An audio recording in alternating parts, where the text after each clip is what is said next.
자, 그러면 이제 박병창 이사님을 모셔볼 텐데 일단 제가 입은 사이즈는 엑스라지입니다. 엑스라지. 우리 정프로님도 엑스라지 입고 엑스라지 입었죠? 네. 네. 좀 키 크신 분들은 그러니까 그냥 정 사이즈 입으시면 돼요. 제가 보니까 네. 사이즈에 특별한 고민은 없어도 될 만한 그런 의상인 것 같습니다. 자, 그럼 네. 박병창 이사님 모셔보겠습니다. 어서 오세요. 예, 안녕하십니까. 네. 네, 안녕하세요. 네, 이게 계속 이 파스타를 먹다가 들어오셨는데 계속 이렇게 아유. 먹고 있으면 좀 느낌이 어떠세요? 좀 짜증 많이 나지 뭐. 예. 봉골레인가 보죠? 네, 봉골레입니다. 예, 역시 저도 좋아합니다. 술찜 봉골레인데. 술찜 좋아합니다. 아유, 잘 됐습니다. 홍콩 가세요, 술찜 먹으러. 홍콩이 유명해요? 홍콩 한 번도 못 가봤어요, 나는. 몰라요. 네. 홍콩에 유명한 분이었어요. 홍콩을 가면 되는군요. 혼자만 또 이렇게 가시고. 자, 여튼 우리 박병창 이사님과 함께 이제 시장 이야기 가봐야죠. 네, 어제 미국 시장은 소폭 하락했고요. FOMC 회의를 앞두고 있습니다. 그래서 뭐 여러 가지 의견들이 분분한 가운데 관망하는 것 같고요. 장중 저가가 마이너스 0.63, 종가가 S&P 500 네. 마이너스 0.35, 뭐 소폭 하락으로 등락하는 그 정도의 상황이었습니다. 길주들은 올랐어요. 길주들에 대해서는 몇 가지 뉴스가 좀 있었습니다. 필라델피아 반도체 지수가 1.1% 올랐습니다. 엔비디아가 1.73% 올랐고요. 지금 시간에서 약 2.5% 오르고 있습니다. 트럼프 대통령이 중국에 H200 칩 판매 승인했다. 이거 지금 좀 전에 나왔어요. 네. 상무부 발표가 좀 있었습니다. 그런데 뭐 요 뉴스 좀 전해 드릴 텐데요. 이거 지금 뭐 같이 그냥 말을 해도 될 것 같은데 네. 미국 상원에서 엔비디아 칩 중국 판매 금지 법안을 추진하고 있습니다. 그러면서 젠슨왕 CEO를 청문회에 불러오겠다. 이렇게까지 얘기 좀 하고 있는 그런 상황인 거고요. 트럼프 대통령은 중국의 H200 칩 판매 승인 발표를 하면서 SNS에 시진핑 주석에게 수출 허용 통보를 안내했다. 뭐 이렇게까지 친절하게 설명을 좀 그렇게 얘기를 좀 하고 있는 상황인 거고요. 이 내용 안에는 이제 수출 시에 엔비디아만이 아니고 AMD 칩도 있죠. 미국 정부의 판매액의 25% 금액을 미국 정부에 지불하는 조건이 달려 있습니다. 근데 이들 기업은 이걸 주더라도 판매를 하고 싶어하는 그동안에 이제 계속 상황이 좀 있었습니다. 이 내용이 좀 나오면서 어제 엔비디아가 이런 루머가 나오면서 좀 올랐고요. 시간에서도 지금 약간 오르고 있는 그런 상황입니다. 네. 굉장히 뭐 폭발적으로 막 오르고 그랬다면은 이게 그래? 그러면 이게 굉장한 호재구나. 뭐 또는 뭐 잘 되고 있구나. 이렇게 하겠는데 주가 움직임을 보면은 여전히 좀 의구심을 좀 갖고 있는 것 같고 그런 것 같습니다. 제가 어제가 월요일이죠. 어젠가 보네요. 그 중국의 AI 가속기에 를 지금 개발하고 있고 그리고 이제 중국 정부에서 굉장히 밀고 있다라고 얘기를 말씀을 드리면서 H100의 80% 수준 정도다. 무어스레드 그거 말씀해 주셨던 그거하고 또 한 가지 있죠. 이름이 잘 기억이 안 나는데. 그래도 이제 H100의 한 80% 수준이다. 이렇게 얘기를 좀 하고 있는 상황이에요. 그런데 H200을 판다는 얘기는 상당 부분 기술 격차가 있는 것은 분명히 맞습니다.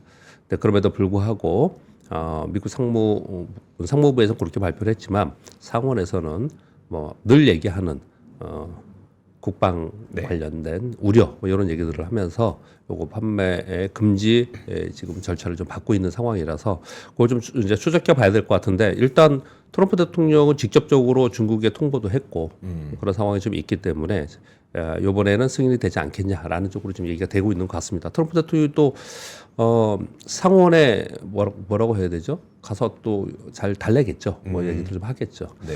그런 부분들이 지금 진행이 되고 있습니다. 그래서 엔비디아가 1.73% 올랐고요. 185달러가 됐고 시간에서 오르고 있는 그런 상황입니다.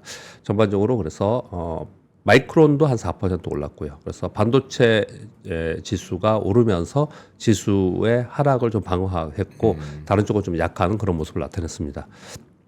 전체적으로 시장이 약한 이유는 매파적 금리 인하 가능성에 대해서 얘기를 좀 하고 있습니다. 국제 수익률이 10년 만이니까 4.16%. 이거 되게 오랜만에 4.1% 위로 올라왔죠. 이게 4% 아래에 꽤 오랫동안 있었습니다. 근데 이게 올라왔거든요. 근데 12월 금리 인하, 이번 주에 있을 금리 인하, 오케이, 반영했어, 시장에서. 그런데 이 이후에는 어렵겠네. 네. 이제 이렇게 얘기를 좀 하고 있는 거예요. 그래서 우리는 내일 모레 새벽에 이걸 알 수 있지 않습니까? 네. 그래서 파월 의장이 상당히 매파적으로 발언이 나오지 않을까 이런 얘기들을 우려를 하는 겁니다. 시장이 네, 그런 부분들이 좀 있고요. 그리고 그러면요, 지금 금리 인하, 만약에 매파적 금리 인하다. 근데 금리 인하 기대감은 시장에 만약에 다 반영돼 있다라고 예. 가정을 하면 예. 매파적 금리 인하는 예. 시장의 악재처럼 작용할 수 있어요. 그럴 수 있겠죠. 그러니까 우려라고 지금 표현을 하고 있지 않습니까? 그래서 그냥 뭐 어찌 될지 모르겠지만 그냥 한번 그냥 생각을 해보면 일반적으로 생각을 해보면 이렇겠죠. 금리 인하 이게 나오고 그래 그럼 알았어. 그걸 반영하면 조금 뭐 플러스권 약 강보권에 또는 약간 소폭 상승에 움직이고 있다가 파월 의장이 매파적으로 발언하면 툭 빠지겠죠. 그냥 훅. 빠졌다가 또 다시 약간 반등하고 뭐 이렇게 움직이지 않을까요? 여태까지 우리 많이 경험했잖아요. 네. 그런데 이것으로 인해서 지수가 고점 찍고 추세 하락할까요? 그렇지는 않을 것 같습니다. 네. 왜냐하면은 이후에 금리 인하를 1월에 못한다라고 또는 매파적인 금리 인하라는 표현을 쓰잖아요. 금리 인하가 안 되는 게 아니고 안 되는 게 시장이 바라는 만큼 되느냐 이런 부분들이 이번에 파월 의장의 기자회견 그리고 점도표에 나온다라는 거죠. 근데 지금 모두 다들 12월 금리 인하 확률이 90% 되고 있기 때문에 네. 금리 인하 할 거라고 보고 있는데 금리 인하 안 하면 어떻게 될까요? 엄청 충격적일 것 네. 엄청 충격. 예, 반영하면서 올랐기 때문에 네네. 아마 금리 인하 안 하고 빠지겠죠. 그러면 계속 빠질까요? 이번에 금리 인하 안 하면 1월에 할 가능성이 더 높아지는 거죠. 그러니까 또 저가 매수가 들어올 거예요. 아마 그런 불확실성 변동성이 있을 거라는 생각을 하는 거예요. 시장에서는. 네. 그러니까 이렇게 그냥 약보합이나 뭐 올라갈 때도 조금 올라가고 내려갈 때도 조금 내려가면서 그러니까 등락 보이면서 관망한다. 이게 시장 분위기라는 설명을 드리는 겁니다. 그리고 브로드컴이 마이크로소프트와 맞춤형 칩 설계 협상 중이라는 뉴스가 좀 나왔습니다. 그래서 브로드컴이 상승을 좀 했었고요. 그래서 이제 반도체 AI 반도체 쪽은 어제 주가는 좋았다. 이 설명을 좀 드리는 거예요. 그리고 모건 스탠리에서 테슬라의 투자 의견 하향 보고서가 나왔는데요. 테슬라의 투자 의견 하향은 그렇게 많이 안 나오는데 이게 나왔어요. 근데 뭐 이유는 이런 거예요. 테슬라의 지금 현재 시총은 2030년 이익을 가지고 했을 때 지금 시총은 2030년 5년 후에 이익을 가지고 예상 이익을 가지고 지금에 다시 계산을 해봐도 멀티플이 30배다. 뭐 이런 얘기들을 하면서 투자 의견 하향을 했는데 근데 또 그 목표 주가는 높였어요.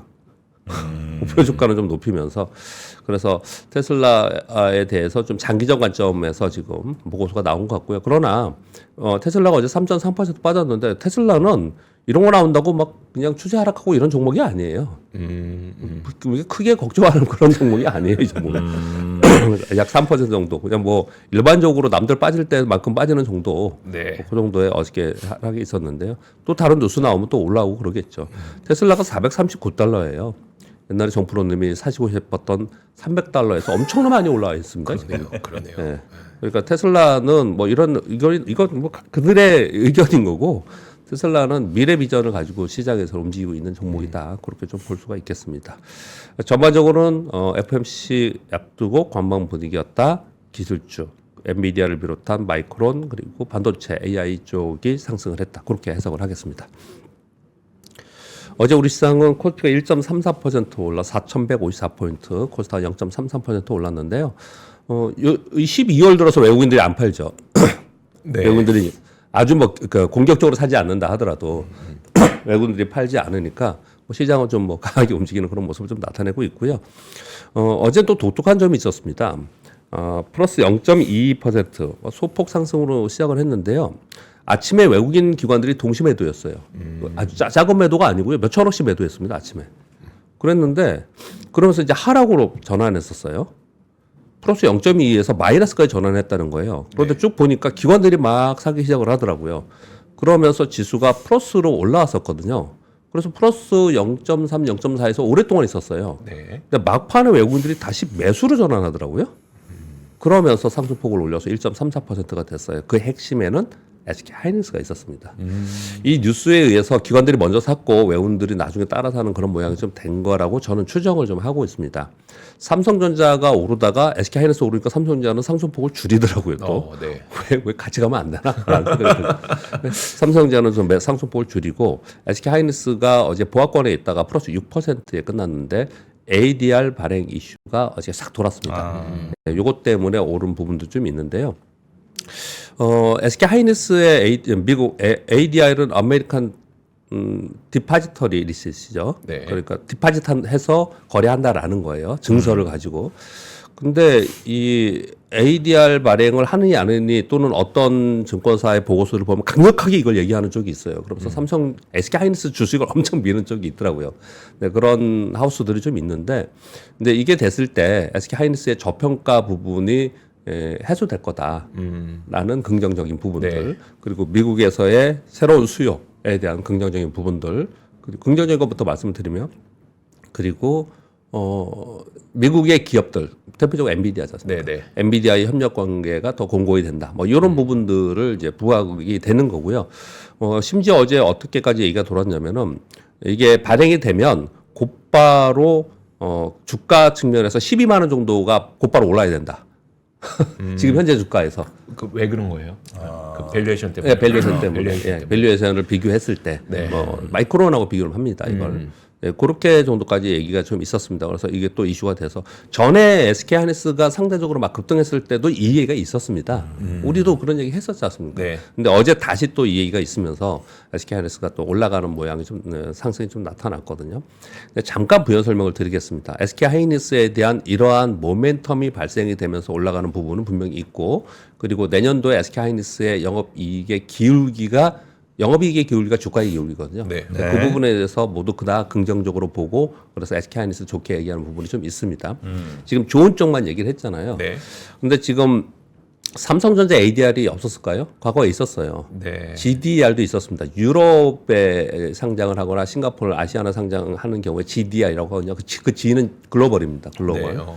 그래서 거기에 상장을 했는데 삼성전자의 GDR은 아마 이번에 상장 폐지가 되고요. 미국에 있는 ADR 거의 거래가 없어요. 거래소에 상장이 안 되고 OTC, 장외 거래가 되고 있기 때문에 네. 거래량이 없어요. 거래량이. 그래서 대부분 이 삼성전자만 아니고 뭐 KB, 신한지주, KT 뭐 웬만한 우리 안정적인 주식들은 가 있어요. 있습니다. 있는데 거래가 거의 안 됩니다. 시대가 달라진 거. 아니요. 과거에도 거래가 안 됐었던 이유 중에 하나는 뭐냐면은, 일단 비용이 더 들죠. 이걸 했을 때 비용이 더 드는 부분이 있고, 두 번째, 환위험이 있어요. 환위험이. 거기서 거래는. 환위험이 있다라는 부분들 좀 있고요. 그리고 유동성의 제약이 있습니다. ADR 발행은, 여러분들이 생각할 때 이상하게 생각할 수도 있을 것 같은데, ADR, 이거 모르시는 분들 조금 설명을 드릴게요. 네네. 뒤에 뭐 다 못할 것 같은데, 이거 설명드리면. 만약에 1억주의 주식이 있다. 네. 그러면 1억주 주식에서 새로 발행을 해서 ADR을 가는 게 아니고 예탁원에 맡겨져 있잖아요. 네. 그 1억주 중에서 10%다. 삼성전자는 67억주 중에서 1억주가 가 있었거든요. 네. 근데 1억주가, 그러니까 예를 든 겁니다. 1억주 중에서 1000만 주를 ADR로 발행을 해서 거기서 거래하게끔 하는 거예요. 네.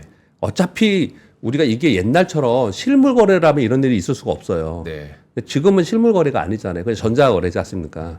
그러니까 예탁원에 1억주라는 게 있다고 생각하고 우리는 그냥 사고 팔고 하는 거잖아요. 그걸 가지고. 네네. 근데 그 중에 일부 10%다 그러면 1000만 주를 ADR로 발행을 해서 거기서 미국에서 거래할 수 있게끔 만드는 거거든요.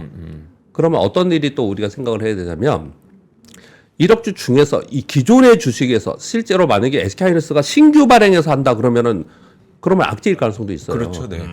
근데 기존의 주식에서 일부를 그쪽에서 거래를 하는 거란 말이에요. 그래서 우리가 밸류에서만 얘기를 많이 하는데 수급적 측면에서도 우리나라 예탁원에 있는 1억, 만약에 SK하이닉스가 1억 주라면 1000만 주를 그쪽으로 보내면 우리나라에서 거래되면 9천만 주뿐이 없는 거예요. 줄어드는 거예요. 유통주 수가 줄어드는 거예요. 네. 예, 그런 효과들도 있을 수가 있습니다. 이 부분에 있어서는요. 근데 예를 들어 지금 이제 주주들이 다 있을 거 아니에요. 네. 누구 100만 주, 누구 만 주, 네. 만 주 이렇게 해서 이제 1억 주가 있는데 네, 갖고 있는 사람들의 주식을 맞습니다. 거기를 어떻게 가져가요? 거기서 그러니까 이해가 안 되시죠? 일반적으로 그냥 보통 사람들은 아마 잘 이해가 안 되실 것 같은데 네. 지금도 예탁원에 있는 거를 누구는 사고 누구는 팔고 그러잖아요. 네. 그리고 빌려주기도 하고 그러잖아요. 뭐 공매도 할 때 빌려주기도 네. 하고 그러잖아요. 네. 그러니까 거기 10%를 리시스로 만들어서 증서로 만들어서 갔다는 거는 이미 주인은 있어요. 그러니까 누구는 팔고 누구는 사고 그럴 거 아니에요. 네. 그러니까 팔면은 쟤네들이 살 수가 있는 거. 우리가 만약에 모두 다 안 판다. 그럼 거기서는 살 게 없겠죠. 네. 사고팔고 거래가 있기 때문에 그 안에서 그 수수 네네네네네. 안에서 사고팔고 하라는 거예요. 아. 그렇죠. 그럼 이해되시죠? 그럼 네네. 우리 시장 안에 있는 거래할 수 있는 거는 줄어들고. 줄어들죠. 그렇기 때문에. 그럼 그거는 주가에 매우 호재겠네요. 호재성 제도가 될 수가 있겠죠. 네. 이제 그런 부분들이 있어요. 그런데 약간 중립적인 거 하나를 더 말씀드릴게요. 뭐냐면 예전에 비해서 지금은 외국인들이 우리나라 주식을 사고 팔기가 훨씬 쉬워졌고요. 그리고 내년 1월서부터는 직접적으로 외국인들이 우리나라 투자에 우리나라 사람이 외국계 미국 투자하는 것처럼 미국인들이나 외국인들도 우리나라 주식을 쉽게 투자할 수 있도록 제도가 바뀌잖아요. 네, 통합계좌. 네. 네, 통합계좌로 바뀌잖아요. 네. 그러니까 꼭 예전처럼 미국에 있는 사람들이 한국에 와서 복잡하게 막 주문 대리인 제도라는 게 있었어요. 막 되게 복잡하게 거래를 했어야 됐거든요. 근데 이제 그렇기 때문에 ADR이 되게 효과가 있었는데 네. 그런 수급적 측면에서는 이제 그런 효과를 생각하기에는 좀 아니다. 지금의 환경은. 이렇게 볼 수 있는 부분이 있고요. 그리고 아마 SK 하이닉스는 걱정하는 부분이 있을 거예요. 어떤 부분들을 좀 우리 기업들은 생각을 해야 되냐면 미국은 우리나라하고 되게 다르게 만약에 주가가 급락하거나 주가 변동성이 크면은 곧바로 미국 증권거래위원회에서 이거를 어떤 규제를 한다든지 또는 그 주주들 소액주들이 집단 소송을 한다든지 이런 게 되게 많은 나라예요. 네. 만약에 제일 걱정하는 건 뭐냐면은 만약에 어떤 이슈에 의해서 이거 SK 하이닉스만이 아니고 여러분 우리가 그냥 상식적으로 알고 있어야 될 것을 말씀을 드리는 거예요. 우리나라 기업이 뭐 GDR이든 ADR이든 발행을 했어요. 그래서 거기가 거래가 되고 있는데 어떤 이슈에 의해서 주가가 오르다가 떨어졌단 말이에요. 네. 막 소송이 걸렸어. 그러면 어떻게 하겠습니까? 왜 이런 일이 있는가에서 본국의 내부 정보, 내부 자료를 요청할 거예요. 그러면 내부 정보가 나갈 수 있는 부분들도 있습니다. 이제 기술 기업들은 굉장히 중요해요. 그런 부분들도 아마 고려를 하고 있기 때문에 이 얘기가 계속 나오면서도 아직까지 최종 결정이 확실하게 안 나오는 것 같아요. 그런데 이 뉴스가 계속 나오는 거 보니까 이거 생각하고 있는 것 같아요. 이게 전혀 밑도 끝도 없이 이런 게 나오지는 않을 거 아니에요. 분명히 이런 부분이 좀 있을 것 같습니다. 그럼 우리는 사실 TSMC를 ADR로 다 거래하고 계시잖아요. 예, 예. 좋다면서. 예, 예. 그럼 그 TSMC도 그런 리스크랑 좋은 것들을 다 감안하고 이제 그렇죠. 예, 그렇죠. 그렇게 한 겁니다. 그러니까 이거는 네. 그냥 우리가 기우일 수도 있는데 네네. 이런 여러 가지 복합적인 단순한 부분은 좀 아니다라는 설명을 드리려고 하는 거고 그리고 지금 우리 시장에서 SK 하이닉스를 바라보는 관점은 우리가 흔히 이런 얘기 하잖아요. 야, 삼성전자가 여기 안 있고 본사 미국에 있고 미국의 주식이면 이주가야?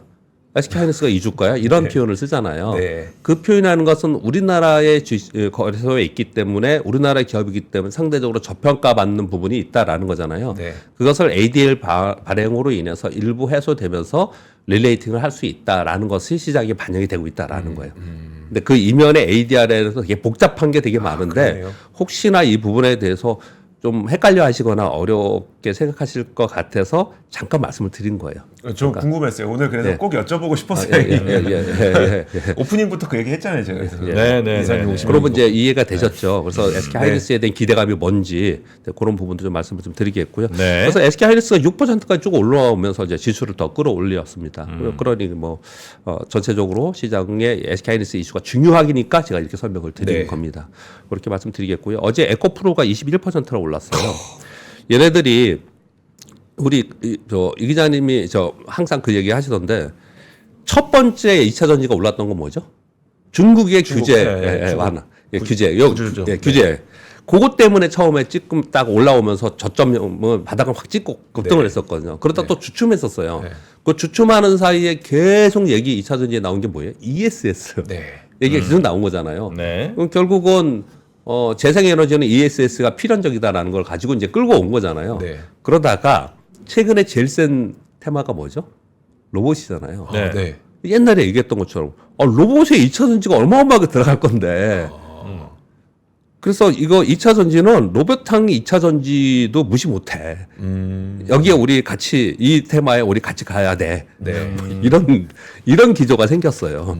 그러면서 같이 올라가는 부분이 좀 있었습니다. 그리고 어제는 LG에너솔루션도 벤츠와 2조 600억 원 정도의 배터리 계약이 됐다는 부분 때문에 LG에너솔루션이 6% 올라서 에코프로 급등했고 포스코 퓨처엠 7%, LNF 7%, 첨보 12% 전반적으로 이쪽으로 오르는 모습이 나타났고요. 그리고 그 밑에 있는 SP 시스템 24%, SPG 12%, SBB테크 15% 이거 뭐라고요? 로봇 부품들, 로봇 부품들 오르는 모습이 나타났습니다. 그리고 어제는 상대적으로 반도체 소부장들은 그렇게 강하지는 않았는데 동진세미캠이 한 6% 올랐어요. 그 동진세미캠이 옛날에 그 포토레지스트 네. 일본에서 우리 안 준다고 했을 때 네. 국산화 한다고 해서 불가을 받았던 적이 있었거든요. 근데 이번에 SK하이닉스가 이번에는 EUV용 포토레지스트를 개발을 같이 하겠다. 그러면서 여기 오르는 모습을 나타냈습니다. 그래서 가만히 보면은 어제 우리 시장도 그랬고요. 어제 미국 시장도 그랬고 뉴스가 있는 종목만 움직인 거예요. 뉴스가 있는 종목들만 전체 시장의 흐름 그런 부분보다는 뉴스가 있는 종목들이 전체 시장을 이끄는 그런 모습을 좀 나타냈습니다. 네. 뭐 설명을 좀 드렸지만 이번 주 금리 인하 확률 미국은 90% 좀 보고 있고요. 1월 금리 인하 확률은 30% 미만으로 보고 있습니다. 그래서 물가가 지금 높은 상태이고 가계 재정 악화에 대해서 걱정을 하는 반면에 네. 고용 둔화나 경기 지표 둔화가 지금 되고 있는 상황이라서 금리 인하 하긴 하는데 매파적 금리 인하 가능성이 있다. 그래서 시장에서는 많은 게 이번에 금리 인하 한다더라도 파월 의장이 기자회견 때 매파적 발언을 할 가능성이 있다. 이거 대비해야 된다. 이번에 뭐 금리 인하 안 한다 쪽은 아직 생각을 안 하고 있는 것 같아요. 네. 네, 그런 거에 대해서 얘기를 좀 하고 있는 것 같고요. 그리고 좀 기대감도 있긴 있습니다. 뭐냐면 지금 QT를 종료했죠. 12월 1일부로. 그래서 이제 QE 가능성이 있다라고 월가에서 계속 뉴스가 나오고 있어요.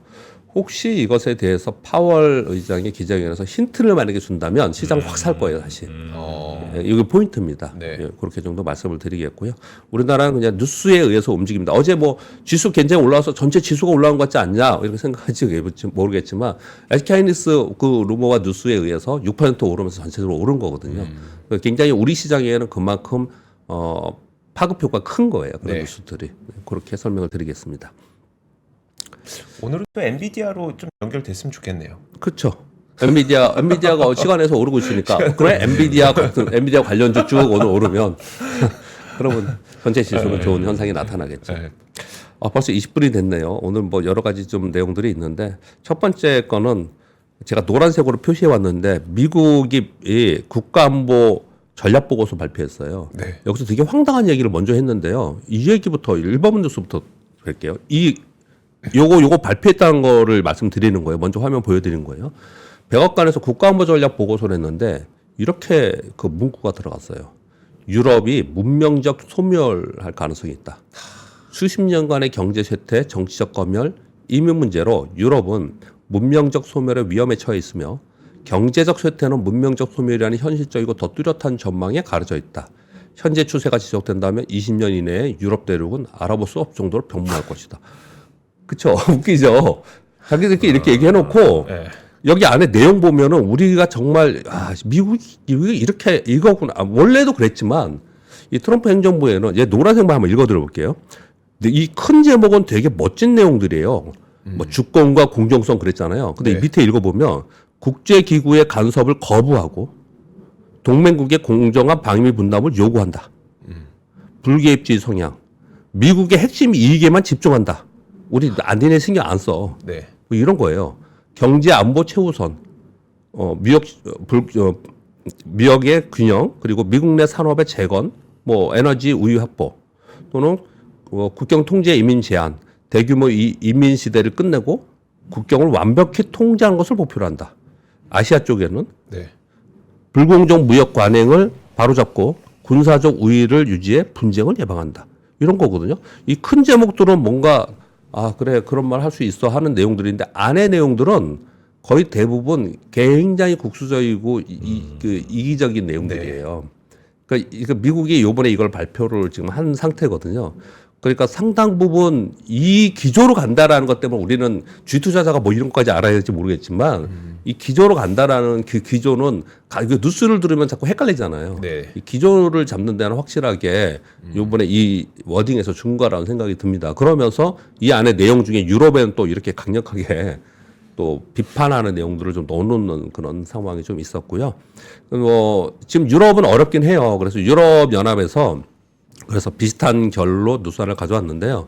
유럽연합에서 조만간이라는 게 많은 게 빠르면 16일 발표가 처음에 있어서 이 보도가 네. 이달 16일 날 발표할 것이다 그랬는데 또 다른 후속 보도들은 좀 늦춰질 수 있어. 이런 얘기를 좀 하고 있는 거거든요. 그래서 16일부터 뭐 1월 내에 아무튼 조만간에 유럽 자동차 기업들을 지원하기 위한 정책 패키지가 발표될 전망이라고 합니다.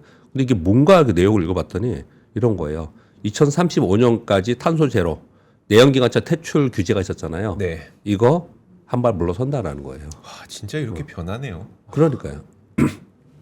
그 보면은 이 경기 사이클과 세상의 기술 혁신 사이클 이것에 의해서 유럽은 한 발 가다가 뒤로 물러서고 가다가 물러서고 계속 그러고 있는 상황이거든요. 이게 이제 미국하고의 정책 또는 정치적인 관련 속에서 이런 일들이 계속 벌어지고 있는 상황인 것 같은데 이 내용이 위에 있는 내용은 되게 좀 유럽에 대해서 이렇게까지 신랄하게 비판하고 있는 상황 속에서 유럽은 또 이러고 있는 상황을 보니까 상당히 유럽은 어려운 부분은 분명히 네. 있는 거죠. 네. 근데 아마 이런 내용들이 나오면 지금 미국도 전기차가 좀 후퇴된 상황이지 않습니까? 네. 근데 유럽도 이런 상황이 좀 되면은 전반적으로 또 지금 당장은 아니더라도 전체적으로 좀 중장기적으로 볼 때 그래서 제 흐름에 재생 에너지 쪽의 흐름 또는 전기차 쪽의 흐름에는 영향을 줄 수 있기 때문에 이런 부분들의 뉴스는 우리가 좀 알고 있어야 될 것 같습니다. 네. 그렇게 말씀드리겠고요. 아주 빨리 얘기했네요. TSMC의 첨단 패키징 수요 폭증으로 가동 100%. 그래도 다 공급 부족. 그래서 어떻게 하고 있느냐? 공장 증설을 하면서 그럼에도 수요 충족에는 역부족이다. 그래서 단순한 구조의 일부 제품은 외부 패키징 업체에 외주를 주면서 하고 있다. 이렇게 표현하고 있거든요. 네. 이게 왜 중요하냐면요. 패키징 기업들이 TSMC 말고 외부 패키징 기업들이 되게 많거든요. 이들은 단순한 것만 하거나 아니면 부품 이런 것만 이렇게 줬어요. 근데 지금 이렇게 진행이 되면은 패키징 기업들의 첨단 패키징 시장 진입의 기회가 된다는 거예요. 그래서 네. 지금 제2 공급망 형성이 되고 있다. 대만에서는 이렇게 그러니까 한마디로 표현하면 승수 효과에 의해서 모두 다 좋아지고 있다는 얘기를 지금 하고 있는 거예요. 이 얘기는. 그래서 이 패키징 기업들의 기술 발전이 진일보하겠죠. 이렇게 되면은. 네. 이런 부분들을 좀 얘기하고 있는 거라서 지금 대만의 패키징 기업들, 미국의 패키징 기업들도 있고요. 근데 우리나라 패키징 기업들도 있거든요. 네. 얼마나 우리가 좀 잘 쫓아가면서 우리한테 또 어떤 수혜가 있을 수도 있는지 또 피해가 있을 수 있는지 좀 살펴볼 문제입니다. 구글이 내년도에 AI 스마트 환경 출시한다라고 합니다. 여기에 뭐 삼성전자하고 몇 개 하드웨어 파트너 참여 중이다 얘기를 하고 있고요. 일본 요거는 어제 일본의 그 저쪽 북부 지역에 저 홋카이도 그쪽 위쪽으로인가 봐요. 네. 거기에 강진이 발생해서 쓰나미 경보가 발령됐다고 하네요. 이게 또 우리하고 또 무슨 상관이냐? 뭐냐면은 다음 주에 BOJ 금리 결정이 있습니다. 네. 그래서 금리 인상이 거의 확실시 전망을 하고 있는 상황이거든요. 그래서 만약에 이런 일로 이게 만약에 확산이 되면은 금리 인상을 못할 수 있다는 얘기를 좀 하고 있는 상황이에요. 네. 이건 왜 그러냐면요. 여러분들이 어떤 그 보도나 채널을 보시면은 일본이 요번에 금리 인상하면서 금리 인상에 환해지를 하지 못한 금융사나 기업들이 매물을 내놓으면서 전체적으로 수급이 공급 위가 되면서 시장이 하락할 가능성이 있다. 이런 얘기들을 좀 하고 있는 쪽도 있어요. 네. 그래서 다음 주에 이번 주도 좀 변동성이 있지만 다음 주에 제일 중요한 거는 BOJ 금리 결정이거든요. 근데 그게 우리가 시장에서는 계속해서 금리 인상할 거야라는 쪽으로 보면서 그러면 어떻게 움직일까를 계속 해석하고 있는데 그 와중에 강진으로 인해서 아마 못할 수도 있다는 얘기가 좀 나오고 있는 상황이기 때문에 네. 잠깐 뉴스를 좀 전해드렸습니다. 알테오젠이 코스피 이전 확정이 됐습니다. 이것도 되게 복잡한 겁니다. 그러면 어떻게 될까요? 한번 생각을 해봐야겠죠. 코스닥 시총 1위. 아이고 참. 1위가 절로 가버렸어요. 예. 그러면 패시브 자금들은 쫓아서 절로 가야 되나? 아니면 코스닥에만 있는 패시브 자금들이 있을 거 아니에요. 네. 얘네들은 제 1위가 갔으니까 2, 3위, 4위, 5위한테는 뿌려져야죠. 그럼 얘네들한테 더 좋을 수도 있죠. 호재할 수도 있겠죠. 그래서 어저께 에코프로 이런 게 많이 올랐나? 라는 생각도 들 정도로. 그러니까 얘가 나가면서 코스닥의 패시브 자금이 이만큼이 빠질 건지 아니면 코스닥의 패시브 자금이 다 빠지지 않고 있다면은 다른 데로 그게 가야 되죠. 순위대로. 네. 뭐 이런 수급적 변화가 생길 겁니다. 그래서 그 수급적 변화가 이 알테오젠의 이전으로 인해서 변화가 아마 발생이 될 거다. 그건 그렇게. 정해진 건 아니에요. 그러니까 이 기업이 코스피로 갔을 때 예. 이 돈은 일로 간다. 이 정해진 건 아니에요. 왜냐면 패시브 자금이라는 거는 네, DM을 따라서. 조정하잖아요. 코스닥에는 패시브 자금이 있을 수 네네. 있고 패시브도 뭐 여러 개지 뭐. 그리고 또 ETF가 있잖아요. 그렇죠. 바이오 요즘에 바이오 약하잖아요. 네. 바이오가 정말 약하잖아요. 네. 물론 뭐 이 개별적인 얘기들 노이즈들 나왔지만은 근데 바이오 ETF들도 어마어마하게 많잖아요. 그게 다 패시브 자금들이잖아요. 네. 기기적으로 움직이는. 근데 얘가 가. 그러면 코스닥에 있는 바이오를 하는 ETF가 있을 수도 있고 코스피에 있을 수도 있고 또 전체를 하는 것도 있을 수도 있고 뭐 되게 복잡하죠. 네. 그 자금들이 움직일 거라는 거예요. 그 자금들이. 왜냐하면 지금 차이가 엄청나게 큽니다. 알테오젠의 시가총액 1위 이거랑 밑에 있는 3등, 4등, 5등이랑 이 시총이 어마하게 커요. 네. 그래서 아마 이게 나가면서 코스닥의 자금이 만약에 따라 나가면 코스피 자금이 빠져나가는 거예요. 그럴 수도 있고 그걸 이제 단기적으로 악재로 볼 수도 있고 네. 또 어떤 데는 호재일 수도 있고 그런 차이가 있을 수 있다. 네. 그렇게 설명을 드리는 겁니다. 좀 허접한 회사들 좀 잘라내려 했더니 1등들만 자꾸 나가네. 아유. 제가 지금 8번 하고요. 그리고 뒤에 있는 9번은 당장 오늘이 아니어도 되니까 네. 또 여러분들 좋아하시는 분이 뒤에 있으니까 제가 오늘 여기까지만 하겠습니다. 그러시면 뒤에 있는 분 못합니다 방송. 왜요? 아니 동 제 시간 또 됐잖아요. 아, 네네네. 여기까지 하겠습니다. 자 오늘 박병창 이사님 고생 많으셨고요. 내일 뵙겠습니다. 네, 감사합니다. 네, 고맙습니다. 네. 자 그리고 위즈성 팔리지 얼리버드 프로모션 내일 이제 종료되고요. 네. 그 다음에 거기에 따라오는 김승호 회장과의 투자 대담. 또 송기령 작가, 또 누굽니까 정의원 소장, 네. 예 저성노아, 또 윤지호 뭐 이런 분들과 오프라인 강연 신청할 수 있는 기회도 완전히 없어지게 되는 거죠. 수요일까지만 있으니까 요거 네. 빨리 하셔야 될 것 같고 네. 오늘은 좀 다른 거 하나 말씀드리고 싶은데 뭐예요 또? 지금 완도에서 고향사랑 기부제를 하고 있어요. 고향사랑 기부제. 네. 이거 아세요? 잘 아시죠? 이건 무조건 해야 돼요. 이건 무조건 해야 되죠. 이거 좀 설명 좀 해주세요. 이거. 그러니까 내가 10만 원을 네. 고향사랑 기부에서 아무 고향이나 택하면 됩니다. 네. 아무 지역이나 택해서 그 지역에 기부를 해. 네. 그럼 10만 원을 세금으로 돌려줘. 그럼 저 기부했는데 기부 안 한 효과입니까? 실제로 그래요. 그냥 돈 도는 효과인데 네. 진짜 신기해 이거는. 10만 원 네. 돌려줘. 그리고 또 여기서 물건 살 수 있잖아요. 그죠? 네. 네. 그래서 그 물건도 보내줘. 그렇죠. 네. 네. 맞나? 금액이 정확히 맞나 그래서 모르겠네. 이게 보니까 10만 원을 기부하면 세액공제가 10만 원이 되는 거고, 그러니까 세금 돌려받는 맞죠? 효과인데 네. 거기에다가 한 3만 원 정도의 완도 특산품을 받는다는 거예요. 그래 맞아요. 네, 그러니까 저희가 그러니까 완도에서 보내드리는 거죠. 어. 그 특산품들이 지금 이런 거 곱창김, 완도 전복 순살 이런 거. 완전 곱창 났네. 곱창. 그렇죠. 진짜 맛있어. 아니 네. 이거 안 할 이유가 진짜 없다니까 이거는. 네. 그러니까 뭐 어디든 하셔도 되는데 그러니까 제 상품들이 어디가 그나마 이제 받을 때 어디가 좀 난지 그러니까 10만 원 내고 13만 원 받는 거예요 거의. 그러네. 네. 근데 이거는 안 할 이유는 일단 없고 그 다음에 저 상품들이 제가 볼 때 뭐 여러 뭐 좋은 데가 많이 있겠습니다만 이 완도는 또 워낙 유명한 해산물 뭐 이런 거 네. 많잖아요. 전 무엇보다 또 검은 반도체 우리 김 맛있고. 검은 반도체. 네. 검은 톳칼국수도 있네. 톡칼국수, 네, 있고. 멸치국물. 전복 있잖아요. 전복 받아야 돼. 전복. 이게 얼마인지 모르. 이게 네. 보통 이런 데들이 다 3만 원에 맞춰. 네, 가격을. 그렇죠. 요건 또 국수 세트. 완도 고향사랑 기부제 꼭 저도 한번 해봐요. 저 이 얘기는 알고 있었는데 한 번도 안 해봤는데 이번엔 한번 해봐요. 이건 진짜 무조건 해야 돼. 무조건 안 하면 진짜 바보예요. 네. 10만 원 내면 13만 원 받는 거라니까. 10만 원 내면 10만 원은 세금으로 돌려받고 3만 원은 제품으로 받고. 네.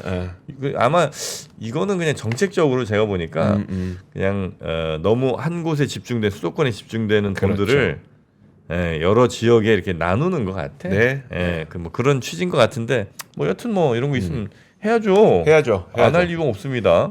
제목 좋네. 기부할 때 완도 어때? 네. 여러분도 많은 참여해 보시길 바랍니다. 네, 무조건 해야 됩니다. 이거는. 네. 기분이가 좋아집니다. 기부하시면. 자, 그러면 우리 빨리 또 빈센트 만나러 가야죠. 네. 2026년 준비되셨나요? 새해에는 투자 수익도 삶의 방향도 180도 바꾸고 싶다면 지금이 바로 그 순간입니다. 스타트 2026 위크 1 12월 13일 토요일 최장기 베스트셀러 돈의 속성의 저자이자 스노우폭스 창립자인 김승호 회장이 단 하나의 질문을 던집니다. 어떻게 투자할 것인가? 그리고 그 자리에서 당신의 생각을 뒤흔드는 실전 Q&A가 시작됩니다. 위크2 12월 21일 일요일 저속노화의 정희원 소장 그리고 3프로TV 구독자가 사랑한 투자 전문가 윤지호 대표와 안유화 원장 여기에 데이터로 세상을 읽는 송기령 작가까지 인생 건강 투자 그리고 한국 사회 2026년을 관통할 모든 이야기가 단 하루에 압축됩니다. 얼리버드 마감 전에 위즈덤 칼리지 2026학년도 입학 등록만 하시면 이 모든 강연에 무료로 참여하실 수 있습니다. 하지만 좌석이 한정돼 있어 등록 순서대로 선착순 마감됩니다. 지금 바로 망설이지 말고 영상 아래 링크에서 확인하세요.